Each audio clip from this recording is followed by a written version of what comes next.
All right, guys, welcome back. We got another exciting free card this week. We got UFC Vegas 50. The headline on this one, Tiago Santos, ranked number 5, plus 435 underdog. Just crazy to see Tiago at that kind of line. He's 22-9. He's 38 years old, and he's won one out of his last 4. And his last victory was his last fight versus Johnny Walker. I really feel like Johnny Walker lost that fight more than Thiago won it, but that's a different ballgame. He's going up against Magomed Ankalaev, ranked number 6, minus 600, and this dude is climbing every day. I think he opened at like minus 3 and change. At 600, he might even be 7 and change by the end of the day. He's just climbing.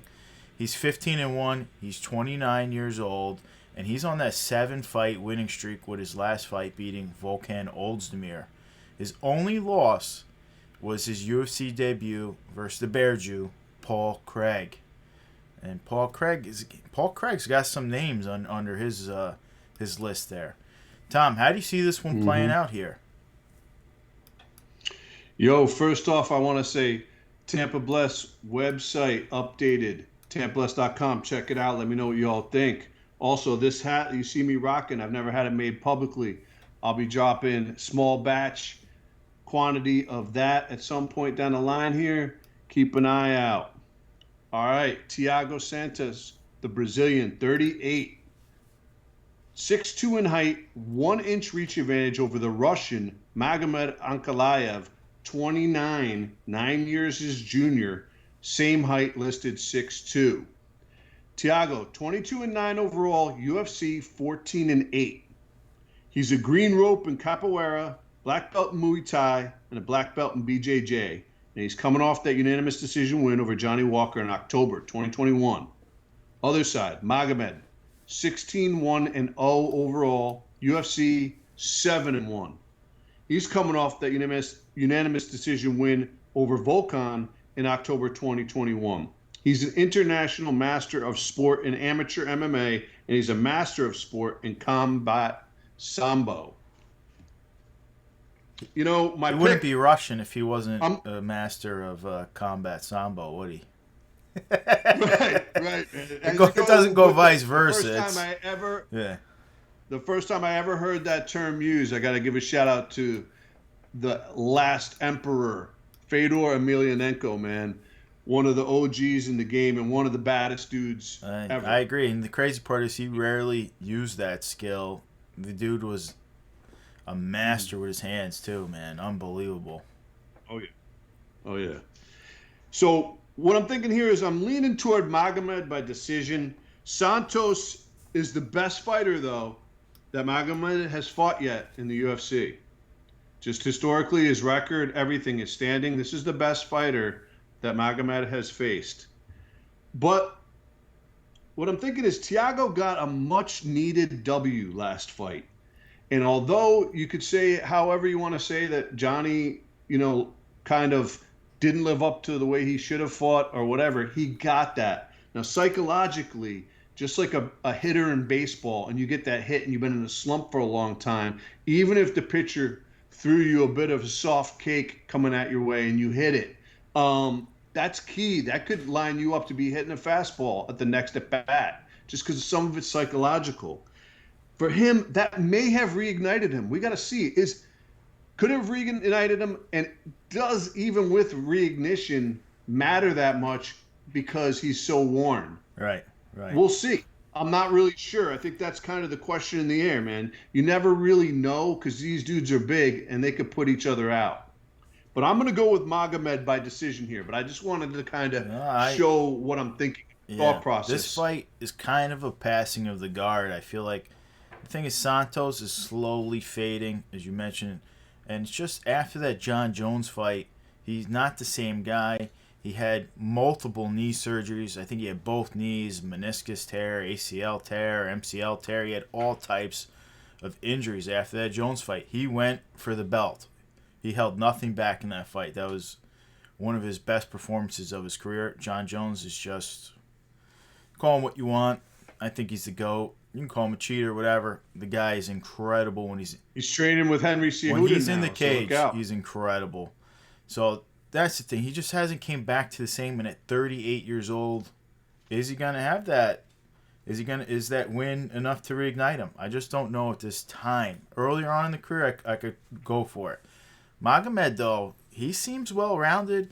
I'd say he has close to the same power as Thiago has. I think he wins pretty handily. I think he's going to get stuck in a firefight, and I think he's going to KO Thiago in second round. Ooh. I mean, like listen, I agree. I don't see Thiago's real way to victory, but there's no question he does always have that power strike. If he gets one, he can put anyone out. He's just not the same guy he once was, and I think he's fading out. Now, as far as the card market goes, Magomed, rookie 2021, guy is definitely on people's notice. He's on the radar now.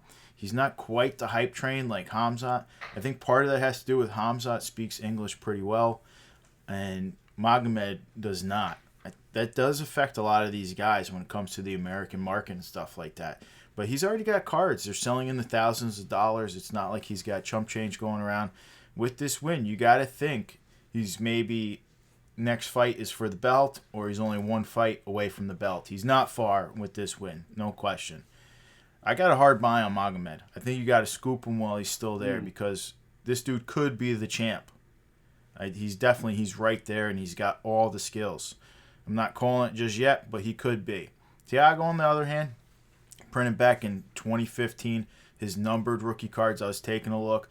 They sell for less than his Prism rookie cards. I don't think that's a great sign that you can buy this guy's rookie cards for less than his newer cards just because Prism's value holds more. That's just showing that Prism's holding better than Thiago's holding. Like I said, I think he's aging. Just doesn't look the same to me. I've really enjoyed watching Thiago, but I'm not a buyer on him. I've grown up watching that dude, and he was always fun because you knew what you were getting. Now I'm just not sure. So, listen, buyer be wary with Thiago. But if you like him, super cheap, available, scoop him up. Let's move right on, though. We got a bantamweight bout. This is a tricky fight. We got Marlon Morice, ranked 10. He's plus 195 underdog. He's 23-9. He's only 33 years old. He's on that 3-fight losing streak. Rob Font, and Sandhagen in there, which are, to me, those are the top of the food chain killers in that division. Killers. He's going up against Song Yadong, who's ranked 14. He's a minus 240 favorite right now. He's 18-6 with one draw, one no contest. Here's the kicker. He's only 24 years old with that record. And he's on that 2-fight winning streak. And he's beating pretty good guys. He beat Julio Arce and Casey Kenny. Tom, how does this one stack up to you? Man, this card is... The fights we're covering on this card, they're nasty. I mean, these are... All 5 of these fights, I'd say the potential for one not to be as excited might be the headline that we just covered. But that could be nasty, too. All these other 4 we're covering, because we're covering 5 today, are just... nasty. They all have potential to be barn burners. Absolutely. Marlon Morice on one side, the Brazilian, 5'5" in height, 33 years old. On the other side, the Chinese, Song Yadong, 24 years old, 5'7" in height. No reach advantage advantage there, but Song does have 2 inches over Marlon. Marlon, 23-9-1. UFC, he's at 500. He's 5-5. But like Mark just alluded to, no easy fights. 0. If you look at his record, he fights everybody he fights his game. He's a black belt in Muay Thai, and he's a black belt in BJJ. He's coming off that round 2 TKO punches loss to Merab. But many refs, if you watch that fight, would have called that fight in the first round in favor of Marlon by strikes. That could have easily happened. I'm glad the ref didn't, because as you know, and we've said, I like the fighters to have a chance to regain their composure, and he wasn't fully out, but a lot of refs, I've seen it. Absolutely. They were calling for them to call it at the desk. The guys calling the fight. I went back and rewatched it just before this episode, and the guys calling the fight were saying, "Oh my God, you got to call it." It was crazy. They thought he was gonna call it. He didn't call it. Merab has the best cardio in the game. True, but I almost thought, I was like, "Whoa, this could be it. This Absolutely. could really be it." He got him. And anyways, that was 3 losses in a row. Song Yadong on the other side, but just shows you how game Marlon is, because we all know Merab's game. He could have, in many cases, have won that fight in the first round against Merab. It turned out he didn't, but that's how close it was. On the other side, Song Yadong, 18. I have him listed at 18-5-1 with one no contest. UFC 7-1-1. He's coming off a TKO head kick win over Julio Arce. He should have a draw in there. I do have the draw. Okay. I do have a draw. It's 18-5-1 with one no contest. And then 7-1-1 in the UFC. So I just didn't have a sixth loss on the info that I this card. He's coming off that TKO head kick win over Julio Arce, round 2 in November 2021. You know, my pick, Morice's back is against the wall here, I believe. Right. I think if he doesn't get it done early, I'm leaning towards Song by decision.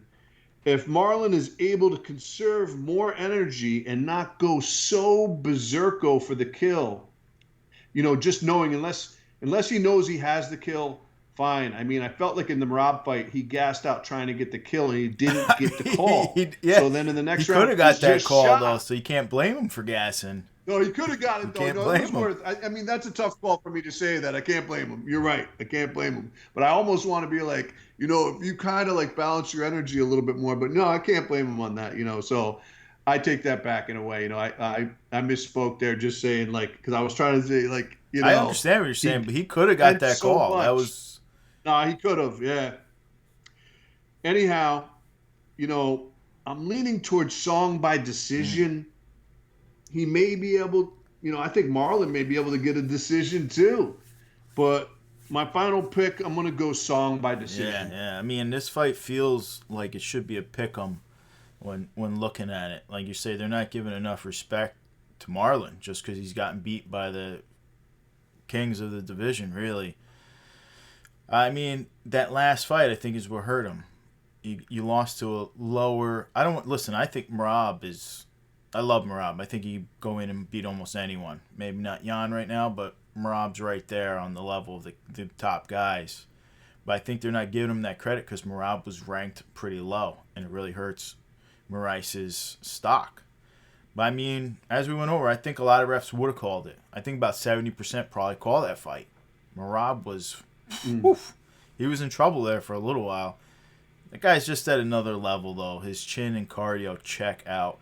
But Song Yadong is young, he's improving, and he's got the chin, too. That dude does not get knocked out. Take a look at his rever. I think that is the key in this fight right there. That's the key. Because Marlon, I don't think Marlon's going to have the ability to chain wrestle and get Song Yadong down over and over. I do think Marlon could get him down. I think he might have a slight BJJ advantage on him. But I think Song Yadong has good get-up. He's got great cardio. Like I said, his chin checks out. I think we're going to see a close decision for Song Yadong. He shows up in most of his fights. He's right there. He's very close. Some split decisions. I think this is a close fight. Could Morice win? Absolutely. But I agree. I think Song's got a few things that just check out where he should be able to weather Morice's 3-minute storm in the beginning and then start floating towards the victory. He's got those skill sets.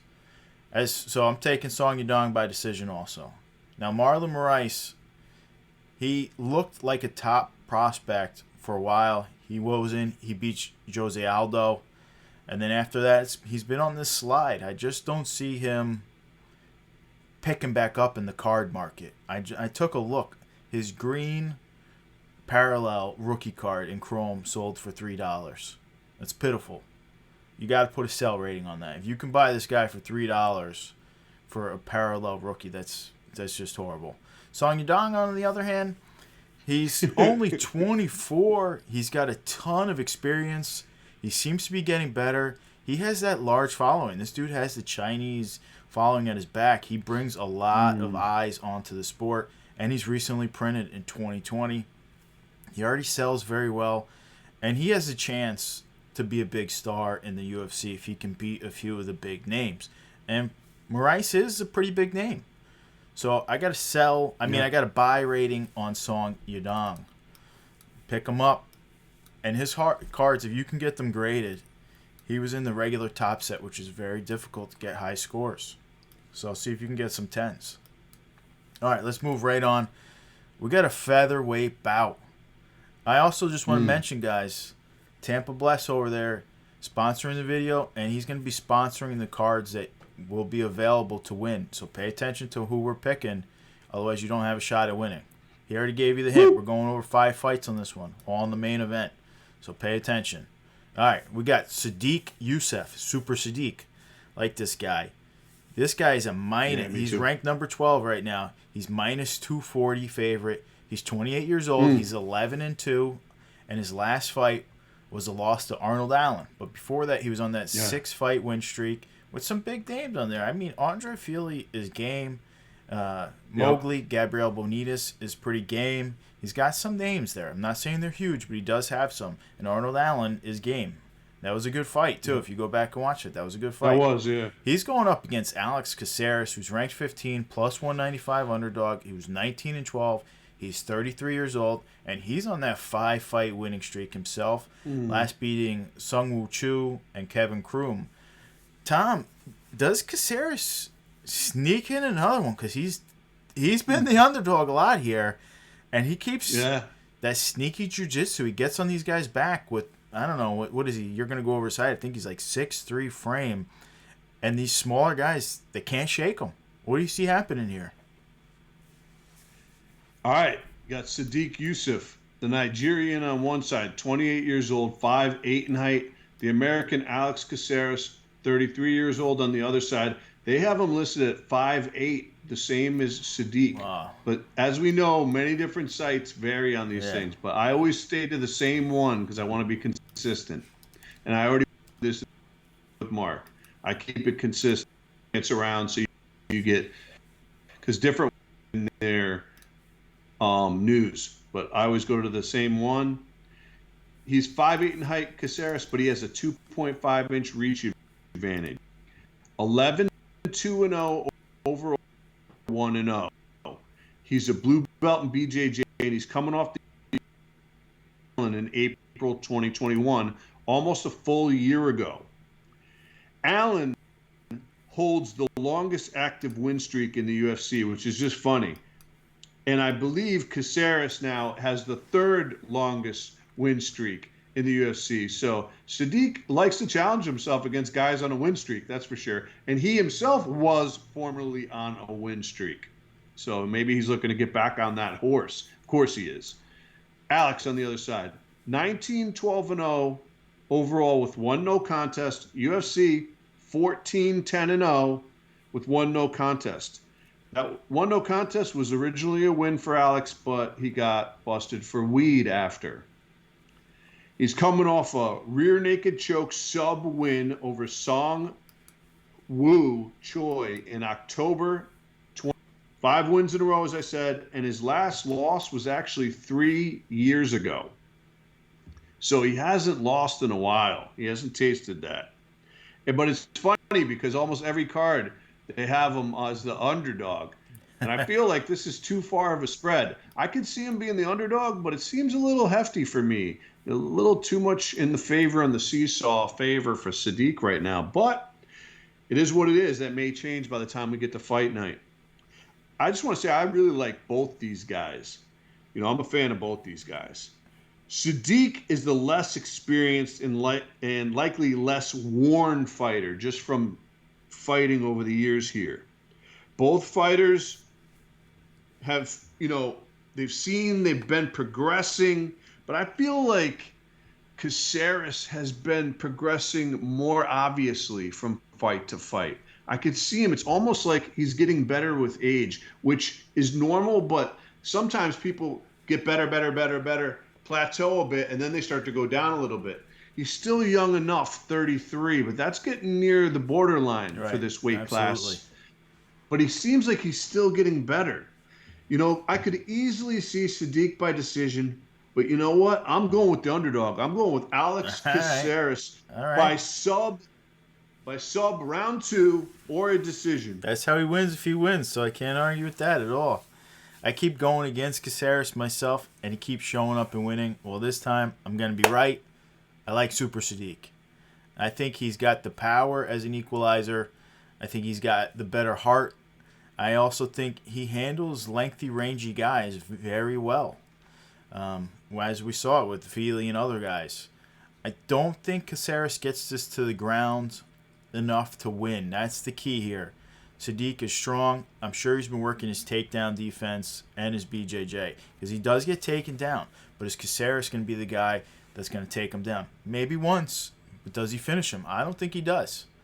I don't love this fight, but I got to tag Youssef here. I think he's going to finish this fight. I think he's going to wear Caceres down because Caceres is going to be looking for the takedowns because he has an advantage in the jiu-jitsu. And as we've seen, he's got good, sneaky jiu-jitsu. And he gets on these guys' backs. They can't get him off, and that's how he's been on this winning streak. I mean, look, he's got Chase Hooper. I know Chase Hooper is very green, still very young, not even truly fighting all the time. But Hooper is legit BJJ. He's not a striker at all. And Caceres is, he showed he's high level. He's in there. He's looking to play. So, but I'm taking Sadiq TKO. I think he's just too much for Caceres. What round? What? It's going to probably have to be late. Sadiq has the power in all 3 rounds for a small featherweight. I think it's going to be like round 3. I think Caceres is going to be in there the whole time. And then Super Sadiq is just going to wear him out. We do see Caceres get a little tired later in the fights. Would I be surprised to see an upset? Absolutely not. But I'm taking Sadiq. I like the favorite here. I've been picking a lot of favorites. I'm having a hard time taking the underdogs here, even though I feel like a lot of them are very close. Now, as far as the card market goes, Super Sadiq, new to the card world too, 21 Prism. I like him as a spec play. I think he's super talented. I think he's young enough. He's worth taking a risk here. You got to put a buy rating on him. He's cheap. And he could have a whole other country following him where he could start to really grow. As we know that these other guys have put them on the maps with Usman and Adesanya. The Nigerians are coming to play, and they're being followed. There's no question about that. Now, Caceres, he's been around for probably longer than anybody thinks. You've had to really follow the game to know this guy's been in the UFC for a very long time. He's just starting to get a name for himself. Hey, as long as he's getting a name for himself, it shows the guy's still in it. That's all I'm going to say. But he was printed back in 2010 and 2011. I think he needs this win, though, for me to even try to get a buy rating. If he sneaks this out, this is a big victory for him. Yeah. I personally feel that way. Sadiq is a top prospect. Yeah. So we'll see. Right now I got a hold on Caceres. You can steal his older cards, which is always nice to get a nice old card for very cheap. All right. Enough said about those guys. Let's move on to my favorite fight of the night right here. We got the lightweight battle. Oh, I love this fight. We got Drew Dober, minus 165 favorite. This line has been teeter-tottering since it came out. He's 23-11. He's 33 years old. He's on a 2-fight losing streak, but let's just talk about who he lost to. Brad Riddell in a close one, and Islam Makhachev, which took Islam 3 rounds. And Islam arguably is the best grappler in the lightweight division right now. He's going up against Terrence McKinney, who I'm a huge fan of. This guy's plus 145 underdog, which I feel is right. He's 12-3. He's only 27 years old, and he's on that 5-fight winning streak, and he last beats Farizi Zayam. Tom, this is a great fight. Yeah, I don't think the matchmakers could have hit any better than this one. Yeah. And it was by accident. But yeah, McKinney's stepping in late for this one, and he just had a crazy victory. I think he was 16-1 to win by submission in his last fight. The kid shows he's game. Yep. What do you got? All right, so Drew Dober, the American on one side, 33, 5'7" in height. American Terrence McKinney, 27 years old, 5'8" in height on the other side. And Terrence, holds a 3.5-inch reach advantage. Drew Dober, 23, 11-0 with one no contest, which was listed as a referee error. I don't really know exactly what that was. I'd have to go back and look at the fight. In the UFC, he's 9-7-0. He's coming off a unanimous decision loss to Brad Riddle in June 2021 and 2 losses in a row. The other to Islam, as Mark just spoke about. Terrence on the other side, 12-3-0. UFC, he's 2-0. Both first round. One by strikes, one by submission. Impressive. He's coming off a round 1 sub rear naked choke win over Frizam. He's pulling a Bobby Green here on February 26th. Now he's fighting again this weekend, Bobby Green style. Hopefully he doesn't end up with the same result as Bobby Green, but still, gangster style, he's stepping up just like Bobby Green. Terrence surprised me this last card. And he's the real deal, man. I'm convinced now. He's the real deal and he belongs there is what I'm saying. Right. We'll see how he fares going up because there's a lot of real deal dudes up there. Because Dober's a real deal dude. No, Dober likes to bang. The dude's got a crazy chin. And this could be, if they do decide to stand, which Terrence may decide to go for the takedown at some point, I feel this could be fight of the night. Because this could be just a banger because Dober loves to bang as well. Now, do remember that Terrence has only ever been to the second round once in his career, and he lost that fight. All right, so expect a heavy first round. That's how he's been his entire career. I don't think Drew will object to getting it right away. So we could be looking for fireworks first round. Man, props to Terrence for stepping in. I'm really up in there. I don't know. I don't feel strongly either way. But you know what? I'm going to go for the underdog again. I love Terrence McKinney, man. I'm going to go with Terrence McKinney, and I'm going to say something crazy. I'm going to go by round 1 submission. Yeah, if he gets it done, I mean, that's a crazy one. Yeah, this is fight of the night for me. I like McKinney.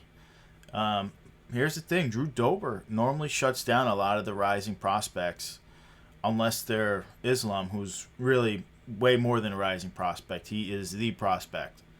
He's kind of like the Khabib part 2. He is. So is Umar. So, but yeah, so it's tough. I can go either way for sure. I could be talked into McKinney. My thing here is Dober has power. Dober has a massive chin. That dude's chin is real. The guy's calves too. The guy's got power. He's built like a brick house. That dude. Oh, yeah. Just watch any of his. The guy is built. He's built for like MMA. He normally never tires. He doesn't fade out, which is what I'm worried about for picking if I was to go McKinney. As you mentioned, the guy doesn't make it out of the first round, and he gasses when he does. This is a different level of competition, as you mentioned. Dober is legit. There's no question. Dober belongs in the UFC. I think we see McKinney try to get him down to the ground, and I believe he probably can. Maybe he does get him down. Can he hold Dober down? Maybe he can hold him down, but for how long? You're not holding Dober down for 3 rounds if your name's not Islam Makhachev. That's all I'm saying. I don't see it happening. I don't think he holds Dober down long enough to be able to get that first round submission like you're talking about. I think as the fight progresses, I see Drew getting stronger. The guy's got cardio. I think he starts to punish McKinney the later this fight goes. If he doesn't get that first round submission, this really fades to Dober, where I would look to probably live bet. I think we see Dober get the finish in round number 3. Fades McKinney out. Nice, I like it. Especially McKinney was just in there. Maybe 27. That's good for him to be in there that many times. We don't truly know. No, I was gonna say you have to factor that in. That's definitely weight cuts and everything else. It's adrenaline dumps. All the preparation up to there. It does matter. I think Dober gets this one. Listen, I'm almost rooting for McKinney. I really am liking McKinney. I think this step up on late notice is more of the problem. Where if he had time to prepare and maybe his team sent him to run 30 miles every day to try to get that Dober cardio, because Dober has that. He's got all those skills in there. The guy is no slouch. Dana White's definitely going to appreciate McKinney, though. He just got a couple, brownie points from Dana. That's for sure. Hey, listen, I'm a fan. I'd like to see McKinney in there. He's a kid's got hands, but can you do that to Dober like he's been doing to these other guys? I don't think so. Dober's chin is massive, and he showed it over and over again. He's no slouch. Let's put that. Look at Brad Riddell can strike with the best of them. He's the one of the kickboxing. That was a close fight too. That was a close fight. But he's like the kickboxing coach for Adesanya and all those guys down at City Kickboxing. The guy is a high level striker, and Dober hangs right in there. The guy's good. Zeev did very well against him, though. He exposed him. So, Drew Dober, for me, the problem is I got to put a sell on him. He fights these top guys, and he just can't seem to beat those top-tier guys. He'll expose anyone that's not the top tier, but he's not beating the top-tier guys. Mm-hmm. I don't think people realize how good he is, though. So I'm not putting a buy on him right now. Even though I'm a fan of Dober. Dober is definitely legit. I like Dober too, man. I like him. He's game. McKinney can shine, though. I got him. He's fighting this often. He's taking names as he climbs. I think if he can get the win here, he's not even printed. You got to chase this guy when he comes out. He's one of the chase guys if they print him. He might be too late to the board, but we're seeing Donruss is coming out right after Prism. It's crazy. Donruss is back, man. I was tripping off that. Yeah, we got Islam Makhachev's auto in there. That's the first time. They're gonna bring back Upper Deck soon. No, that's different. They print hockey. They're gonna get in it though. They're gonna get in it. We got Hamzat. Autograph being printed for sure. They've already gave us that sneak peek. So do we see McKinney getting snuck right in there with the win? I'm blessing the buy before he's even printed. All right, we got the last fight that we are covering today. And this is another bang right here. We got a middleweight fight. Yeah. Alex Pereira, minus 170 favorite right now. Dude's 4-1. He's 34 years old, and he last beat Andre Michailidis. He's going up against Bruno Silva, plus 150 underdog here. He's 32 years old. He's 22-6, and he's on that 7-fight winning streak, last beating Jordan Love. And listen, both these guys are coming off TKO victories here. These aren't slouches here. Tom, what another bang. This could be fight of the night again. You don't know. Yeah. What do you see happening? All right. The Brazilian Alex Pereira, 34 on one side, 6'3" in height, holds a 5-inch reach advantage over the Brazilian Bruno Silva, 32 years old, 6 feet in height. Alex Pereira, 4-1-0 overall. UFC, he's only 1-0. He had his first fight. Was his last fight, was his debut in the UFC. He's coming off a TKO win, round 2 over Andreas Michailidis in November 2021. His kickboxing record is 33-7. He's got a pro boxing record of 1-0. Bruno Silva on the other side, 22-6-0 overall. UFC, he's undefeated. He's 3-0.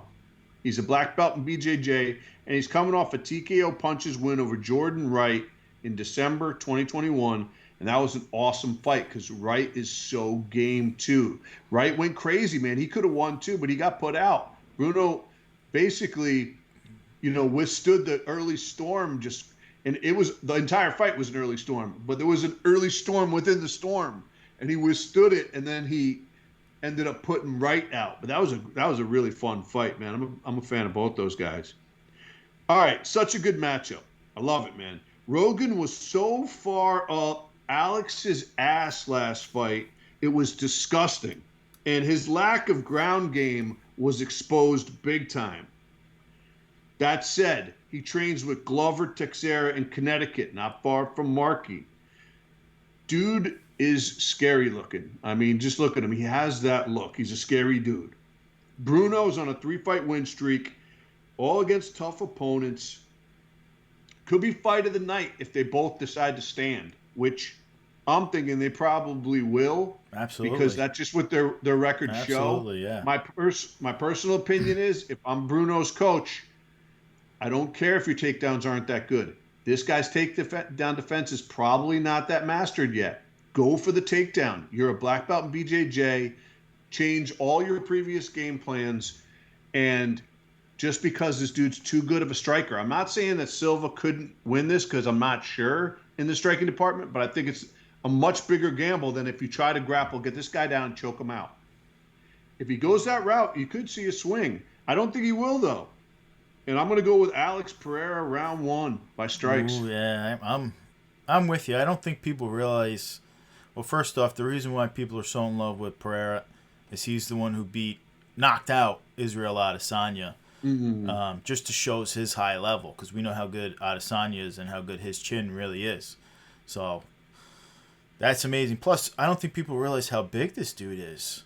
He looks lean and everything like that, but as you mentioned, Bruno Silva's a big guy. Pereira, 3 more inches on him, more inches in reach, well versed with the hands. I mean, this is an MMA match. It's a little different, but is Bruno going to shoot for the takedowns, or is takedowns that great? I don't think so. And this dude is big, and he showed he's got good get-up skills. I'm not saying he's going to go down there and we're not going to see him submit someone the way Glover can do it. Obviously, we know that. But you got to watch out for knees going in there. This guy's a world-class kickboxer. You got to watch out for spinning elbows going in there. We've seen what he can do in his one fight, and if you watch any of his previous stuff, the dude's incredible. Bruno Silva, technically never been knocked out in a pro fight himself. I think that changes right here. I agree. I don't know if we see a first round, but I do think we see Pereira get the knockout.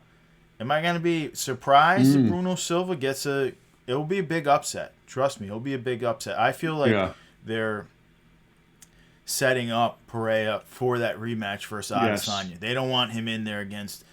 They are grooming. They don't want him going up against Marvin Vettori, who will take him down and gang wrestle the entire time and grind out a decision if possible. They don't want something like that. They want another guy with weaker wrestling or a stand-up guy. They want Pereira to be groomed. I actually think he should be a little bit more up on the card just for that reason. But, hey, it doesn't matter. He's on the main event now. He's still on the main. He's on the main. He could have even been the prelim main. Just to, but True. Neither here nor there. I think Pereira gets it done. I think another one like you, I agree, could be fight of the night. Now, both men, not printed yet. We'll reevaluate if we see them printed. They're both pretty new in the UFC. Are they going to be printed in this year's Prism, this year's Donruss? Are they going to be printed later on, or are they going to wait till next year? I think Panini probably is going to look to print Alex Pereira maybe in an instant or something like that, a drop online. We don't know yet. We'll see. But, guys, I appreciate you joining us. I hope to get a video out tomorrow for you. Sponsored by Tampa Bless. We've been up in the card game for you. If you can take us down. Oh, yeah, definitely. Nobody took down the 7 last week, period. Greg came pretty close to the whole card, but he didn't knock out the entire 7. So, no winners last week. We'll see if we can get a winner this week. All right. Have a great day. Absolutely. Catch you guys next time. Thank you.